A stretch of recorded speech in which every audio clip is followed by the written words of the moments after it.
इस कहानी के पहले भाग का लिंक मैं आपको डिस्क्रिप्शन बॉक्स में दे दूंगी और साथ में कमेंट बॉक्स में पिन भी कर दूंगी, तो आप वहां से भी जाकर देख सकते हैं। कशिश की बात सुनकर अधीर हैरान रह गया। उसने कुर्सी पर बैठी कशिश के कंधे पकड़कर पूछा, क्या कहा तुमने? वो मेरा बच्चा था? वो मेरा बच्चा? कशिश हिम्मत जुटाकर बोली, मीना के बर्थडे पर तुमने बहुत पी रखी थी। मैं तुम्हें छोड़ने ऊपर होटल के कमरे में ले गई उस वक्त। फिर मुझे लगभग 2 महीने बाद पता चला कि मैं प्रेग्नेंट हूँ। मैं खुशी खुशी तुम्हें बताने तुम्हारी कंपनी गई। वहाँ तुम्हारी और त्रिशा की शादी के बारे में सुनकर मैं वापस आ रही थी कि गलती से जंगल की तरफ चली गई और टेंशन की वजह से हमारा बच्चा, कहकर वो जोर जोर से रोने लगी। अधीर ने उसे गले से लगा लिया। कशिश, आई एम सॉरी। तुम्हें किसने कहा कि मैंने त्रिशा से शादी करनी है? त्रिशा हमारी पड़ोसी थी, बस इससे ज़्यादा कुछ नहीं। काश तुम मुझे उस दिन बता देती। कशिश, तुम कह रही थी कि वो तुम्हारे प्यार की निशानी था, इसका मतलब तुम्हारा प्यार मैं? बताओ कशिश, बताओ। कशिश ने रोते हुए उसकी बाहों में ही मुंह उठाकर उसकी तरफ देखा और बोली, हाँ यदीर, तुम ही मेरा प्यार हो। पिछले 12 सालों से मैं तुम्हें प्यार करती हूँ, कहकर कशिश ने उसके सीने में अपना सर छुपा लिया। अधीर उसे अपनी बाहों में खसता हुआ बोला, कशिश, मेरा भी पहला और आखिरी प्यार तुम हो। मैं भी तुम्हें स्कूल टाइम से ही प्यार करता हूँ।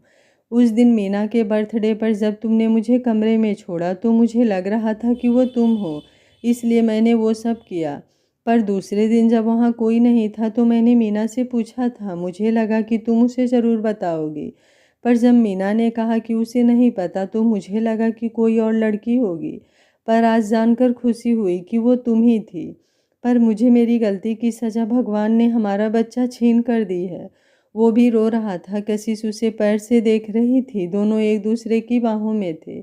आई लव यू कशिश, ये कहने में मुझे 12 साल लग गए। अधीर ने कशिश का चेहरा अपने हाथों में लेकर कहा और उसके चेहरे को किस कर दिया। कशिश ने शर्माकर नजरें झुका ली। अधीर उसे प्यार से देखते हुए बोला, कशिश, उस रात मैं तो नशे में था, पर तुम तो मुझे हटा सकती थी। तुमने मुझे क्यों नहीं रोका? तुमने मुझे छोड़ा ही नहीं। मुझ में इतनी ताकत कहाँ थी कि तुमसे छूट जाती? दूसरे तुमसे प्यार करती थी, मैं तुम्हारी बात कैसे मोड़ सकती थी? कशिश बोली। अधीर शरारत से उसे देखते हुए बोला, तो क्या अब मैं कुछ करूँ तो भी तुम कुछ नहीं कहोगी? कहकर उसने कशिश के होठों को लॉक कर दिया और उन्हें चूमने लगा। कशिश भी आंखें बंद करके उसका साथ देने लगी। कुछ देर बाद कशिश का फ़ोन बजने लगा। कशिश ने अधीर को छोड़ने को कहा और फ़ोन उठाया। दूसरी तरफ से मीना बोली, कशिश, तू ठीक है ना? अधीर है तेरे पास कि मैं आऊँ? कशिश बोली, हाँ वो अधीर है, खाना लेकर आया था। वो सफाई देने लगी। मीना बोली, चल अच्छा है, वो आ गया है, उससे सारी बात कर लेना, उसे सब कुछ बता देना। मुझे अच्छी खबर सुननी है। चलो, अब मुझे तुम्हारी चिंता नहीं है, मैं शांति से घर जा सकती हूँ। सुन, अब ना लड़ना दोनों। चल ठीक है, फिर मैं घर जा रही हूँ, कहकर मीना ने फ़ोन बंद कर दिया। कशिश ने फ़ोन रखकर अधीर की तरफ देखा। वो सोफे पर टेढ़ा लेटा उसकी तरफ ही देख रहा था। जब कशिश ने देखा तो वो मुस्कुरा दिया। फिर उठकर कशिश को डाइनिंग टेबल की तरफ ले जाते हुए बोला, आओ खाना खा लो, नहीं तो ठंडा हो जाएगा। फिर घर चलते हैं, मैं तुम्हारे कपड़े पैक करता हूँ, कहकर अधीर अंदर जाने लगा। तो कशिश को याद आया कि उसने अभी जो कपड़े बदले हैं वो बेड पर ही पड़े हैं और उन्हीं में उसके अंडरगारमेंट्स भी हैं। सो वो भाग के दरवाजे के आगे खड़ी होकर बोली, अधीर, तुम यहाँ मेरे साथ बैठकर खाना खाओ, पैकिंग बाद में कर लेंगे। अधीर को कुछ कुछ समझ आ गया। वो बोला, ठीक है। फिर दोनों ने खाना खाया। कशिश ने उसे लिविंग रूम में बिठाकर कपड़े सूटकेस में डाल लिए। फिर वो बाहर आ गई। अधीर ने पूछा, हो गया? कशिश ने सिर हिला दिया। अधीर कशिश और उसका सूटकेस लेकर चल दिया। कशिश खुश थी कि उसने इसे सब बता दिया। अधीर खुश था कि सब ठीक हो गया। कार में बैठकर अधीर ने कशिश की तरफ देखा। कशिश उसकी ऐसी ललचाई नज़र देखकर सिर से पांव तक कांप गई। वो सोचने लगी कि कहीं वो उसके साथ जाकर गलती तो नहीं कर रही। क्या सोचने लगी? सीट बेल्ट लगा लो, अधीर हंसते हुए बोला। दोनों घर आए तो लीजा भी खुश हो गई। वो बोली, आ गए आप दोनों, डिनर तैयार करूं? कशिश ने उसे हेलो कहा। उसने भी मुस्कुराकर सिर हिलाया। नहीं आंटी, हम खा कर आए हैं, हमें कुछ नहीं चाहिए, आप आराम कीजिए, अधीर बोला। लीजा खुशी खुशी चली गई। कशिश अपने कमरे की तरफ चल दी। अधीर उसे जाते हुए देख रहा था। उसके चेहरे पर एक प्यार भरी स्माइल आई। वो उसका सूटकेस लेकर चल दिया। जब वो कमरे में आया तो कशिश वहाँ नहीं थी, वो वॉशरूम में चली गई थी। अधीर ने उसका सूटकेस साइड पर रखा और अपने कपड़े बदलने लगा। कशिश बाहर आई तो अधीर को बिना शर्ट के देखकर देखती रह गई। उसे कॉलेज में लड़कियों की बातें याद आ गई। वो अक्सर अधीर को देखकर आहें भरते हुए कहती थी, हाय ये इसके 8 पैक शर्ट के नीचे से ऐसे दिखते हैं तो बिना शर्ट के तो कयामत लगता होगा। काश ये एक बार शर्ट उतार दे। उस वक्त कशिश को उन पर बहुत गुस्सा आता था कि ये लोग कितना गंदा सोचती हैं। उस वक्त उसका दिल करता था कि अधीर को अपनी बाहों में छुपा ले और उसके बिना उसे कोई और न देख सके। और आज अधीर को ऐसे देखकर उसका दिल कर रहा था कि उससे लिपट जाए और उसमें समा जाए। अधीर पीछे मुड़ा तो कशिश को अपनी तरफ ऐसे देखते देखा तो उसके पास आ गया और बोला, क्या बात है, ऐसे देख रही हो? इरादा तो ठीक है, वैसे कोई गलत इरादा भी हुआ तो कोई नहीं। वो उसके और पास आ गया। कशिश पीछे हटते हुए बोली, मेरा मेरा कोई गलत करने का इरादा नहीं है, जाओ तुम शर्ट पहन लो। वो आंखें झुकाकर बोली। अधीर को वो बहुत प्यारी लग रही थी। वो उसके और करीब आ गया तो वो पीछे हट गई और बाथरूम मैट में उसका पैर अटक गया और वो पीछे को गिरने लगी तो अधीर ने उसे पकड़ लिया। अधीर की बाहों में वो झूल गई। उसका हाथ भी अधीर की गर्दन के पीछे था, उसका दूसरा हाथ अधीर के कमर पर था। दोनों बहुत करीब थे। कशिश का मुंह शर्म से लाल हो गया था। अधीर एकटक उसके चेहरे को देखे जा रहा था। कशिश ने शर्माते हुए धीरे से कहा, अधीर छोड़ो। अधीर मानो नशे में हो। वो बोला, जानती हो कब से हसरत थी इस तरह तुम्हें बाहों में लेकर प्यार करो। आज जब वो हकीकत होने को है तो तुम कहती हो छोड़ दो। कहकर अधीर उसे बेतहाशा चूमने लगा। चूमते हुए वो उसे अपनी बाहों में कसे जा रहा था। कशिश भी उसकी आगोश में पिघलती चली गई। इधर मीना घर आ गई थी। आज अतुल ने उसे ऐसी खबर दी थी कि वो बहुत खुश थी। वो कशिश को बताना चाहती थी पर उसने सोचा वो उसे सरप्राइज़ देगी। आज अतुल ने उसे बताया, मीना मैंने घर पर तुम्हारी बात की थी, उन्हें तुम पसंद हो, हम लोग तुम्हारे घर तुम्हारा हाथ मांगने आएंगे। मीना खुश हो गई लेकिन मजाक करते हुए बोली, क्यों, अकेले हाथ से गुजारा हो जाएगा? बोलकर वो हंस दी। अतुल भी हंस दिया। नहीं, मुझे तो ये सारी की सारी मीना चाहिए। कहकर उसने मीना के कंधे पर बाँह रखकर उसे अपनी तरफ खींचकर उसके माथे पर किस कर दिया। मीना भी हंस दी। मीना घर आकर भी खुश थी। आज किस्मत से उसके पापा भी घर पर थे। उसने अपने मम्मी पापा को बुलाकर अपने पास बिठाया और बोली, मम्मी पापा मुझे एक लड़के से प्यार है, मैं उससे शादी करना चाहती हूँ। लड़का बहुत ही अच्छा है, वो सरकारी डिपार्टमेंट में इंजीनियर है। उसकी फैमिली भी बहुत अच्छी है और वो कशिश का कज़िन है। ठीक है बेटा, तुमने पसंद किया है तो अच्छा ही होगा, उसके पापा बोले। उसके मम्मी पापा ने आज तक इसके किसी फैसले में इसका विरोध नहीं किया था। घर में 3 लोग थे, तीनों अपनी मनमर्जी करते थे। किसी को किसी से कोई मतलब नहीं था। आज भी उन्होंने कोई ऑब्जेक्शन नहीं किया। मीना को ये अच्छा नहीं लगता था। वो चाहती थी कि औरों के पेरेंट्स की तरह उसके पेरेंट्स भी उसे टोके और डांटे, पर ऐसा कुछ नहीं होता था। मीना चाहती थी वो लोग ऑब्जेक्शन करें। वो उनसे बहस करती, उनसे लड़ती और उनसे कहती कि आप हाँ करें या ना करें, मैं तो अतुल से ही शादी करूँगी। पर वो कुछ नहीं कहते। उसे ऐसे चुप देखकर उसकी मम्मी बोली, क्या हुआ मीना, तू खुश नहीं हो क्या? हमने हाँ कर दी है पर तुम्हारे रिएक्शन से लगता है कि तुम्हें खुशी नहीं हुई। मीना बोली, मम्मी मैं ये सोच रही हूँ कि आप कभी मेरी किसी बात को गलत क्यों नहीं कहते? आप हर बात मान लेते हो, कभी डांटते भी नहीं हो। क्यों? सब माँ बाप अपने बच्चों को डांटते हैं, उन्हें टोकते हैं, पर मैं बचपन से देखती आई हूँ आपने कभी ऐसा नहीं किया, क्यों? उसकी मम्मी उसके पापा की तरफ देखने लगी तो वो बोले, मीना मुझे दूसरे बच्चों का पता नहीं पर हम तुम्हें बचपन से जानते हैं, तुमने कभी कोई गलत काम किया ही नहीं। देखो तुम स्कूल में पढ़ाई में अच्छी थी, कभी किसी से लड़ती नहीं थी, इसलिए जो मांगती थी हम ला देते थे। फिर तुमने लॉ करने की बात कही, हमारे पास पैसे की कमी नहीं थी। अगर हम जिद करते कि नहीं तुम डॉक्टर बनो तो वो गलत होता। हमने तुमसे डॉक्टरी या कुछ और नहीं करवाना था, इसलिए जो तुम कर रही थी उसे ठीक कहा। और देखो तुम अच्छे नंबर लेकर लॉयर बन गई। फिर तुमने अपनी कंपनी खोलनी चाहिए, हमने उसे भी मना नहीं किया क्योंकि हमें पता है अगर फेल भी हो गई तो हमें कुछ नुकसान नहीं होता, ये सब तुम्हारा ही है। पर तुमने इसे भी कामयाब कर लिया, अब हम क्यों ऑब्जेक्ट करते। अब रही बात तुम्हारे अतुल को पसंद करने की, तो मुझे इस बारे में पता चल गया था। मैंने अतुल की सारी जानकारी ले ली है, बहुत अच्छा लड़का है और उसकी फैमिली भी अच्छी है, इसलिए हाँ कर दी। अब कोई शक। मीना आकर अपने मम्मी पापा से लिपट गई। वो बोली, पापा मैं समझती थी कि आपको मेरी फिक्र नहीं है, पर अब पता चला कि आप मुझ पर नज़र रखते थे, मतलब आपको मेरी चिंता थी। मम्मी बोली, कब आ रहे हैं लड़के वाले। मम्मी टाइम तो हमने बताना है, कितना टाइम दूँ उन्हें, कब आने को कहूँ, अब आप दोनों ही घर पर हो। मीना बोली, कल बुला लो बेटा, पर घर की जगह रॉयल होटल में बुला लो, मम्मी बोली। फिर अगले दिन का फाइनल हो गया। उसने कशिश को भी बुलाने का सोचा। फिर उसने सोचा कि क्यों ना कशिश को सरप्राइज़ दूँ। अधीर और कशिश दोनों को बुला लेती हूँ, लेकिन अब रात है, कल फ़ोन करूँगी। ये सोचकर वो सोने लगी तो उसे याद आया कि उसने अतुल को तो कहा ही नहीं। उसने अतुल को मैसेज किया, अतुल तुम कल अपने पेरेंट्स को लेकर रॉयल होटल आ जाना। मैसेज देखते ही अतुल ने फ़ोन कर लिया। हेलो, तुम्हारे मम्मी पापा मान गए। अतुल ने फ़ोन उठाते ही पूछा। हाँ वो ऐसे ही हैं, मेरी खुशी में खुश रहते हैं, उन्हें पता है मैं गलत फैसला नहीं करती, मीना बोली। वो तो है, पर कहीं ऐसा ना हो कि हम वहाँ आएं और तेरे पेरेंट्स हमें धक्के मार कर बाहर निकाल दें, अतुल ने हंसते हुए कहा। अतुल एक काम करना, कशिश और अधीर को बता देना कि तुम्हारा रिश्ता तय हो रहा है। वो लोग आ जाएं, पर बताना मत कि रिश्ता मेरे साथ हो रहा है। उन्हें यहाँ आकर पता चला तो सरप्राइज हो जाएगी, मीना बोली। अतुल मान गया, ठीक है मैं उन्हें सुबह फ़ोन कर लूँगा।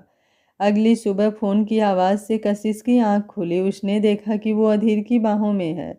उसे रात का सीन याद आ गया, उसे शर्म आ गई और उसने अधीर के सीने में मुंह छिपा लिया। अधीर ने फ़ोन उठाया और बोला, हेलो अतुल, क्या हाल है। आज सुबह सुबह फ़ोन किया। कशिश उठकर खिसकने लगी, पर अधीर ने दूसरे हाथ से पकड़कर उसे कस लिया। वो जीजा जी, पापा ने आपको फ़ोन करने को कहा है, वो आज मेरे लिए लड़की देखने जाना है, इसलिए आप दोनों ज़रूर आना, अतुल बोला। अधीर को मीना और अतुल के रिलेशन के बारे में पता नहीं था, इसलिए उसने अतुल को बधाई दी और आने के लिए मान गया। फ़ोन बंद करके उसने कशिश को कहा, अतुल का फ़ोन था, उसके लिए लड़की देखने जा रहे हैं, इसलिए उन्होंने हमें बुलाया है। अब मेरे साले का रिश्ता है तो मुझे तो जाना ही है। सुनकर कशिश के तो होश ही उड़ गए। वो बोली, ये कैसे हो सकता है, अतुल भैया किसी और से कैसे रिश्ता कर सकते हैं। मीना का क्या होगा, वो तो कब से मेरी भाभी बनने के सपने देख रही है। मैं अभी भैया को फ़ोन करती हूँ, कहकर वो अतुल को फ़ोन मिलाने लगी। फ़ोन बजता रहा, पर उसने उठाया ही नहीं। अधीर कशिश को देख रहा था। वो बोला, क्या कह रही हो तुम। मीना और अतुल, ये कब हुआ, मुझे कुछ क्यों नहीं पता। अच्छा सुनो, अगर ऐसी बात है तो तुम मीना को कुछ मत बताना, वो दुखी होगी। कशिश ने सिर हिलाया और अतुल को दोबारा फ़ोन मिलाया। फ़ोन बजता रहा, अतुल ने उठाया ही नहीं। अधीर बोला, चलो वहाँ चलते हैं, वहाँ जाकर बात कर लेना, हो सकता है मामा जी ने अपनी पसंद की लड़की से उसकी शादी करवाना चाहते हों। कशिश को उसकी बात ठीक लगी। वो उठकर वॉशरूम में चली गई। वो नहा कर आई तो बेड पर एक ड्रेस पड़ी थी। वो उसे देखती रह गई। अधीर बोला, मैंने ये ड्रेस कल ली थी तुम्हारे लिए, तब मुझे यकीन नहीं था कि तुम ये पहनोगी या नहीं, पर शायद इस ड्रेस की किस्मत अच्छी थी कि हम मिल गए, अब तुम ये आज पहन लो। कशिश ने वो ड्रेस ली और ड्रेसिंग रूम में चली गई। फिर वो तैयार होने लग गई। अधीर नहा कर आया तो वो तैयार हो चुकी थी। वो उसे देखता ही रह गया। वो उसके पास आया और उसके पीछे खड़े होकर बोला, हम लेट चलें तो चलेगा, तुम्हें ऐसे देखकर दिल काबू में नहीं है, कहकर उसने उसके कंधे पर किस कर दिया। अधीर कशिश ने उसे घूर कर देखा तो वो बोला, ओके सॉरी, मैं अभी तैयार होता हूँ, कहकर वो तैयार होने चल दिया। कशिश हंस दी। वो सोचने लगी कि अधीर पहले तो ऐसा नहीं था, मैंने सोचा भी नहीं था कि वो ऐसा होगा। वो लोग तैयार होकर रॉयल होटल पहुँच गए। अतुल और मामा जी उनका वेट कर रहे थे। वो अधीर और कशिश से मिले, फिर वो अंदर चल दिए। कशिश ने अतुल को बाहर ही रोक दिया और बोली, भैया आपका तो मीना से प्यार था ना, तो आप किसी और से रिश्ता कैसे कर सकते हैं। कशिश, मैं क्या करूं, मैं मजबूर हूं। मैं मीना के घर गया था, उन्होंने साफ कह दिया कि वो मीना की शादी बिजनेसमैन से करेंगे, मेरा कोई चांस नहीं था। अब पापा कहते हैं कि उनकी मर्जी की लड़की से शादी कर, शो करनी पड़ेगी। अतुल बुरा सा मुंह बनाकर बोला। कशिश भी चुपचाप अधीर के साथ अंदर चल दी। पर जब वो अंदर गई तो अंदर मीना और उसके परिवार वालों को देखकर हैरान रह गई। उसने अतुल की तरफ देखा तो अतुल ने कान पकड़ते हुए का इशारा करते हुए मुँह से सॉरी कहा। मीना भागकर कशिश के गले लग गई और बोली, कैसा लगा मेरा सरप्राइज? तू बहुत कमीनी है, तूने मेरे शरीफ से भैया को भी अपने जैसा बना लिया, कशिश बोली। अधीर बोला, मीना ये तुमने अच्छा नहीं किया। पता है कशिश को तुम्हारी कितनी चिंता हो रही थी। ये कह रही थी कि तुम इसकी भाभी बनने का सपना देख रही थी, अब क्या होगा? मीना ने कशिश के गाल पर किस किया और बोली, भाभी तो मैं इसकी ही बनूंगी, अतुल की क्या मजाल किसी और से शादी करता। कहकर वो हंस दी तो वो तीनों भी हंस दिए। फिर दोनों फैमिलीज आपस में मिली और रिश्ता तय हो गया। सभी खुश थे। मीना के मम्मी पापा को अतुल पसंद था और अतुल के मम्मी पापा को मीना पसंद थी। अधीर और कशिश साथ साथ बैठे थे, दोनों एक दूसरे में ही मस्त थे। मीना ने ये देखा। फिर जब वो कशिश के साथ अकेली थी, उसने पूछा, क्या बात है, ये अधीर तेरे से बड़ा चिपक रहा है, मेरी सलाह काम कर गई? कशिश धीरे से बोली, हाँ तेरी सलाह काम कर गई, मैंने इसे सब कुछ बता दिया। पता है ये भी मुझे स्कूल टाइम से ही प्यार करता है। चलो अच्छा हुआ, मैं यही चाहती थी, तुम दोनों हमेशा खुश रहो, मीना बोली। उसके मामा मामी और नाना जी भी उन दोनों को खुश देखकर खुश हो रहे थे। वो उन दोनों से मिले। कशिश बेटा, तुम दोनों का रिश्ता कैसा चल रहा है? कोई दिक्कत तो नहीं बेटा? सब ठीक है नाना जी, कोई दिक्कत नहीं है। अधीर बहुत अच्छे हैं और इनके घर वाले सब बहुत अच्छे हैं, कशिश बोली। ये सुनकर अधीर बोला, असल में कशिश खुद बहुत अच्छी है, इसलिए इसे सब अच्छे लगते हैं। ये सबसे प्यार से मिलती है और प्यार देती है, तो बदले में उससे भी सभी प्यार से बात करते हैं। नाना जी इन दोनों का प्यार देखकर खुश हो रहे थे। उन्हें अच्छा लगा कि दोनों एक दूसरे की तारीफ कर रहे हैं। दोनों ने उन सबको मीना और अतुल के रिश्ते की बधाई दी। सब ने उन्हें भी बधाई दी। उन्होंने अतुल और मीना को शगुन दिया। बदले में मीना के मम्मी पापा और अतुल के मम्मी पापा और नाना जी ने भी उन दोनों को शगुन दिए। फिर वो लोग वापस आ गए। दिन गुजरने लगे, हफ्ते महीने बने और महीने साल बन गए। दोनों माँ बाप बनना चाहते थे, पर बहुत कोशिशों के बाद भी वो प्रेग्नेंट नहीं हो रही थी। अधीर दिखाता था कि उसे कोई फर्क नहीं पड़ता, पर असल में वो भी अकेले में बहुत सोचता था। कशिश बहुत दुखी होती थी। तब उसने ज्योति को चेक कराने की सोची। वो एक दिन अधीर को साथ लेकर ज्योति के पास गई। ज्योति ने उसे चेक किया तो वो बोली, कशिश तुम्हारी एक ट्यूब बंद है, इस वजह से बच्चा नहीं हो रहा है। एक बात पूछूं बेटा? मम्मी आप पूछ क्यों रही हैं? बेटा तुम्हारा मिसकैरेज हुआ था, ज्योति ने पूछा। कशिश ने अधीर की तरफ देखा तो अधीर बोला, हाँ जी मम्मी जी, पर पता नहीं क्यों। ये नुकसान उसी की वजह से हुआ है। तुमने मुझे क्यों नहीं बताया? इलाज किससे करवाया था? ज्योति ने पूछा। मम्मी मुझे पता ही नहीं चला था, बस दवा ले ली थी, सब ठीक हो गई थी, इसलिए डॉक्टर को दिखाया ही नहीं, कशिश बोली। ज्योति बोली, बेटा यही तुम लोगों ने गलती कर दी, ऐसे ही कोई भी दवाई नहीं लेनी चाहिए थी, इसका नुकसान देखो। चलो कोई नहीं, अब एक छोटा सा ऑपरेशन होगा तो सब ठीक हो जाएगा। अधीर बोला, सॉरी हमें पता नहीं था। उन्होंने ज्योति को सच्चाई नहीं बताई। कैसे बताते, इसलिए इस तरह झूठ में लपेट कर सच कह दिया। ज्योति ने उन्हें ऑपरेशन की 2 दिन बाद की डेट दी। फिर वो लोग वापस कंपनी आ गए। अधीर उसे उसके कमरे में छोड़ने आया। उसने कशिश को दुखी देखकर हौसला देते हुए कहा, कशिश दुखी ना हो, मम्मी कह रही है ना तो सब ठीक ही होगा, मैं तुम्हारे साथ हूँ। कशिश ने रोते हुए कहा, अधीर मेरी किस्मत ऐसी क्यों है? उस भगवान ने मुझसे मेरी मम्मी पापा और भैया को छीन लिया, फिर हमारे बच्चे को छीन लिया और अब ये दिक्कत हो गई। अधीर ने उसे गले लगाकर कहा, जितना बुरा होना था हो लिया, अब सब अच्छा ही होगा, कहकर वो उसके बालों को सहलाने लगा। कशिश ने चुप होकर कहा, अच्छा जाओ काम देखो, हम पहले ही लेट आए हैं। अधीर वापस चला गया। अधीर अपने कमरे में आया तो नीरज ने बताया, सर त्रिशा मैडम ने फ़ोन किया था, वो आज 3 बजे इंडिया पहुंच जाएंगी, क्या करना है? अधीर ने सोचा कि कशिश पहले ही ऑपरेशन के कारण परेशान है, अगर त्रिशा के बारे में सुनेगी तो और भी परेशान हो जाएगी। अच्छा यही है कि उसे बताए ही ना, ये सोचकर वो बोला, नीरज तुम उसे लेने चले जाना और किसी होटल में ठहरा देना।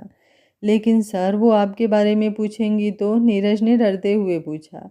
अधीर बोला, कह देना कि मैं बिजी हूँ, कल मिलूंगा। नीरज सोचता हुआ वहाँ से चला गया। त्रिशा एयरपोर्ट पर उतरी तो उसे लगा था कि अधीर उसे लेने आएगा, पर जब उसने नीरज को देखा तो उसका सारा शरीर गुस्से से भर गया। वो बोली, तुम क्यों आए हो? अधीर कहाँ है? वो काम में बिजी थे, इसलिए उन्होंने मुझे भेजा। नीरज को उस पर गुस्सा आता था कि इसे किसी से बात करने की तमीज़ नहीं है। एक वो कशिश मैडम है, वो सर की वाइफ है, फिर भी मुझे आप कहकर बुलाती हैं। अधीर को ऐसा क्या काम पड़ गया जो मुझसे ज़रूरी है? तुम उसे अभी फ़ोन लगाओ, त्रिशा गुस्से से बोली। नीरज ने अधीर को फ़ोन लगाया और बोला, सर वो एयरपोर्ट से जा नहीं रही हैं, आपसे बात करने की जिद कर रही है। तुमसे एक छोटा सा काम भी ढंग से नहीं होता, उसे फ़ोन दो। नीरज ने त्रिशा को फ़ोन दे दिया। त्रिशा एक बिगड़े बच्चे की तरह बोली, अधीर तुम क्यों नहीं आए? मुझे कंपनी में काम था, इसलिए नीरज को भेजा है। देखो तुम अच्छी लड़की हो, जाओ नीरज के साथ होटल में जाओ, मैं शाम को मिलने आऊँगा, अधीर बोला। त्रिशा फिर जिद करते हुए बोली, मुझे तुम्हारे घर आना है, मुझे होटल में नहीं रहना। सुनो त्रिशा, जिद नहीं करते, तुम होटल पर रुको, मैं वहीं आऊँगा। घर पर काम चल रहा है, खट खट से तुम्हारा सिर दर्द होगा, इसलिए होटल में रखा है। अधीर ने झूठ बोला। वो नहीं चाहता था कि त्रिशा की हालत फिर से खराब हो, इसलिए झूठ बोल दिया। ओके, जब काम खत्म हो जाएगा तो मैं घर आ जाऊंगी, त्रिशा बोली। फिर वो नीरज के साथ होटल चली गई। नीरज उसे छोड़कर भाग आया। त्रिशा सोचने लगी कि बात क्या है। पहले तो अधीर उसकी हर बात मानता था, अब उसने ऐसा क्यों किया? हमारी शादी का क्या होगा? कहीं उसे कोई और लड़की पसंद तो नहीं आ गई? ये सब सोचते ही उसने एक नंबर निकाला और फ़ोन किया। हेलो अंजू, क्या हाल है? अरे त्रिशा, तुम कब आई? अंजू ने सवाल के बदले सवाल किया। अभी आकर होटल में बैग रखा ही है, मैंने सोचा तुमसे इंडिया की खबर ही ले लूं। त्रिशा की अब धुन ही बदल गई थी। उसका अधीर से बात करने का अंदाज ही और था। उसके साथ वो किसी बच्चे की तरह बात कर रही थी और अब वो एक साथी की तरह बात कर रही थी। अंजू को भी मौका मिल गया। तुझे क्या बताऊं त्रिशा, तेरे बाद तेरा अधीर बिल्कुल बदल गया। उसने एक लड़की के चक्कर में मुझे भी जॉब से निकाल दिया। उस लड़की को अपनी असिस्टेंट बना लिया। काम कोई नहीं लेता, उससे बस अपने साथ रखता है, उसी के साथ आता जाता है। ये अंजलि थी जिसे अधीर ने त्रिशा के कहने पर फर्म में रखा था और कशिश के कारण निकाल दिया था। त्रिशा इसे अंजू कहती थी। क्या कहा लड़की? तूने मुझे पहले क्यों नहीं बताया? कौन है वो लड़की? त्रिशा ने गुस्से में पूछा। मैं तो तुम्हें उसी दिन बता देती, पर तुमने अपना नंबर ही नहीं दिया था। सुनो, उस लड़की को शायद तुम जानती हो, वो तुम्हारे ही कॉलेज की थी, कशिश नाम है उसका। अंजनी ने कशिश के सीवी में उसके कॉलेज का नाम पढ़ा था। क्या कहा? कशिश? कहकर उसने फ़ोन रख दिया। वो सोचने लगी कि कशिश कौन है। उसने नाम तो सुना है, पर याद नहीं आ रहा कि कहाँ सुना है। शाम को अधीर ने कशिश को काम का बहाना करके अकेले घर भेज दिया। कशिश को कोई शक नहीं हुआ। अधीर ने सोचा कि एक बार इसका ऑपरेशन हो जाए तो इसे त्रिशा के बारे में सब बता देगा।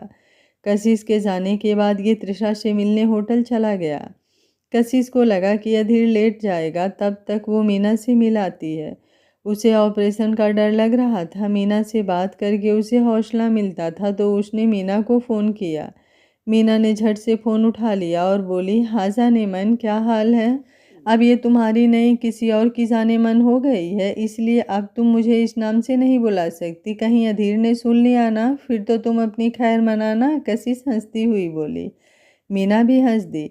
मैं किसी से नहीं डरती, तुझे जाने मन कहा, उससे बहुत पहले से ही तू मेरी जान है, मेरी जाने मन है। कोई आए तो सही, मेरा कोई मुकाबला नहीं है। कशिश ने हार मान ली और बोली, हाँ भाई, तेरा कोई मुकाबला नहीं। अच्छा तू फ्री है? बहुत दिन हुए मिले नहीं। मैं फ्री हूँ, अधीर लेट आएगा।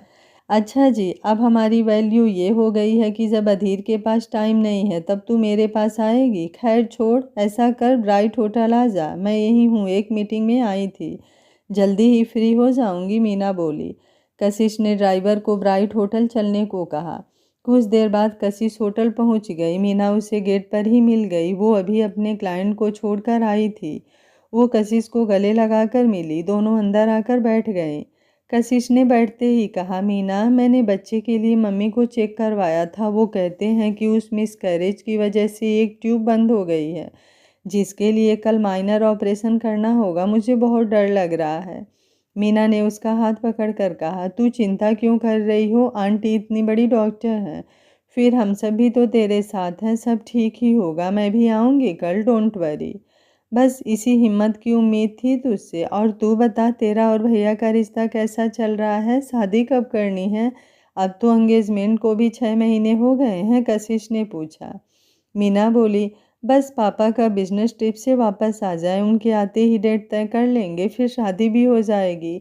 दोनों बातें कर ही रही थी कि अचानक कशिश की नज़र बाहर जाते एक जोड़े पर पड़ी। बेशक उन दोनों की कशिश की तरफ पीठ थी, फिर भी वो इस आदमी को कैसे ना पहचानती। वो अधीर था और उसके साथ कोई लड़की थी जो उसकी बाह को पकड़े ऐसे चल रही थी मानो उसकी अपनी हो।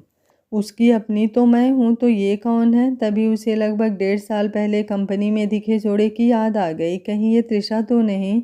अरे हाँ, मैं उसके आने के बारे में तो भूल ही गई, लेकिन अधीर ने मुझे बताया क्यों नहीं? अरे कशिश कहाँ खो गई, कहकर मीना ने भी बाहर की तरफ देखा जहाँ कशिश देख रही थी, पर वहाँ कोई नहीं था। उसने फिर से कशिश को देखा, फिर उसका हाथ पकड़ लिया। तब कशिश को होश आया। वो बोली, नहीं नहीं, कुछ नहीं, बस यूं ही कुछ सोच रही थी। मीना बोली, तू इस तरह चुप ना बैठ, तुझे कहा ना कि सब ठीक हो जाएगा। फिर वो लोग कुछ देर बैठे और अपने अपने घर चल दी। कशिश घर आ गई, पर अधीर अभी नहीं आया था। अधीर जब ब्राइट होटल तृषा से मिलने गया तो वो कहने लगी कि उसने शॉपिंग करनी है, तो वो उसके साथ शॉपिंग करने गया और उसी वक्त उसे कशिश ने देख लिया, पर उसे ये सब पता नहीं था। उसने तृषा को शॉपिंग करा के उसे टैक्सी से वापस भेज दिया और खुद कंपनी वापस आ गया। वो देर रात तक काम करता रहा, फिर काम करते करते सो गया। नीरज पहले ही घर चला गया था। कशिश आधी रात तक उसका वेट करती रही। उसे लग रहा था कि अधीर अब तक तृषा के साथ ही होगा। उसने जो भी प्यार के बारे में इससे कहा वो सब झूठ होगा। वो सिर्फ तृषा से प्यार करता है, तभी तो उसकी बाहों में बाहें डाले घूम रहा था। उसे लोगों की भी परवाह नहीं है। उस पर से कहता है कि तृषा सिर्फ पड़ोसन है। कोई अपनी पड़ोसन की बाहों में बाहें डालकर घूमता फिर रहा था। कशिश को बहुत टेंशन हो गई थी। तभी अचानक उसे अधीर के कदमों की आहट सुनाई दी। उसने झट से आंखें बंद करके सोने का नाटक किया। अधीर अंदर आया। वो उसके पास आया और फिर बिना उसके पास रुके सीधे वॉशरूम चला गया और हाथ मुंह धोकर कपड़े बदल कर आया। उसने सोचा कि कशिश को छेड़ा तो वो जाग जाएगी और कल के लिए परेशान होगी, इसलिए वो चुपचाप दूसरी साइड पर आकर लेट गया। उसके लेटते ही कशिश की आंखों से आंसू बह निकले। जब से वो एक हुए हैं, आज पहली बार था जब अधीर उसे अपने बाहों में लिए बिना सो रहा था। वो हमेशा कहता था कि मुझे तुम्हारे बिना नींद नहीं आती, तो आज कैसे आ गई, सोचकर कशिश रोए जा रही थी। अगली सुबह जब कशिश उठी तो अधीर तैयार हो रहा था। कशिश को जगह देखकर वो उसके पास आया और बोला, चलो तैयार हो जाओ, 8 बज गए हैं और हमें 9 बजे से पहले वहाँ पहुँचना है। कशिश बहुत कुछ कहना चाहती थी पर कुछ नहीं बोली। वो चुपचाप तैयार होने चली गई। अधीर को लगा कि वो ऑपरेशन के कारण से टेंस है। वो भी कुछ नहीं बोला। कशिश कुछ देर में तैयार हो गई। फिर दोनों ने नाश्ता किया और चल दिए। अधीर ने उसका मूड ठीक करने के लिए कहा, बहुत प्यारी लग रही हो तुम, दिल करता है पकड़ लूं और फिर छोड़ूं ही ना। पर कशिश फिर भी कुछ नहीं बोली। उसे इसकी बातों से घिन आ रही थी कि ये मुझे कैसे धोखा दे सकता है। एक तरफ तृषा के साथ घूमता है, दूसरी तरफ मुझसे फ्लर्ट कर रहा है। उस पर चेहरा ऐसा मासूम बना रखा है। उसने दिल में एक शेर कहा। वो मिल के आए गैरों से, ये जानते हैं हम, फिर भी उसी को चाहते हैं और उसी को मानते हैं हम फिर भी। उसके दिमाग में इस समय सिर्फ तृषा और अधीर ही घूम रहे थे। आगे क्या होगा इस कहानी में जानने के लिए देखते रहिए कहानी का अगला भाग। अगर आपको कहानी अच्छी लग रही है तो वीडियो को लाइक, शेयर एंड चैनल को सब्सक्राइब कर लीजिएगा। Thank you for watching. मिलते हैं कहानी के अगले भाग में।